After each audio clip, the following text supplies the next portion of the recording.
Fala galera do Tudo é Gol. Aí galera, ó, a questão desse vídeo é: todo motor da Volkswagen ele pode se adaptar a qualquer tipo de óleo?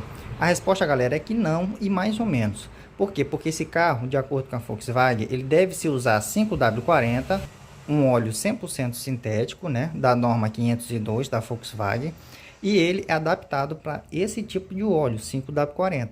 Porém, ao longo do tempo, esse carro, como já é de terceira mão, os outros donos faziam a manutenção desse carro com um óleo de 20W50.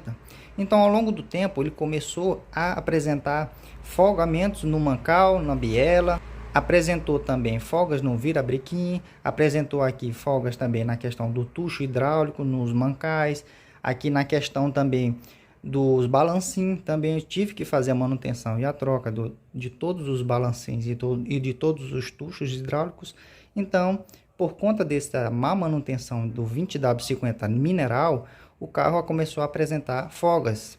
Então, nessa questão, é que sempre devemos verificar qual é o tipo de óleo que o seu carro está apresentando, qual é o tipo de óleo que o carro está usando.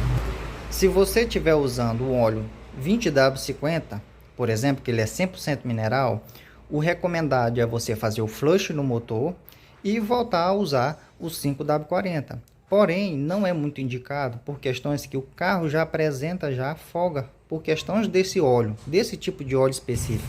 Então, se você usa o óleo 5W40, que é o óleo recomendado da Volkswagen para esse motor, é justificável que você continue usando o mesmo óleo original que a Volkswagen indica, o 5W40 da norma 502 100% sintético do carro. Caso você queira mudar esse óleo 5W40 para um óleo 10W40 ou 15W40 ou 20W50, não é recomendado, porque o seu motor ao longo do tempo vai aumentar os desgastes e vai diminuir a vida útil do motor. Então, nesse caso, galera, a resposta mais óbvia é que se seu carro já estiver usando já um óleo espesso, grosso, dessa forma, o carro sim já se acostumou com aquele tipo de óleo por conta das folgas do motor.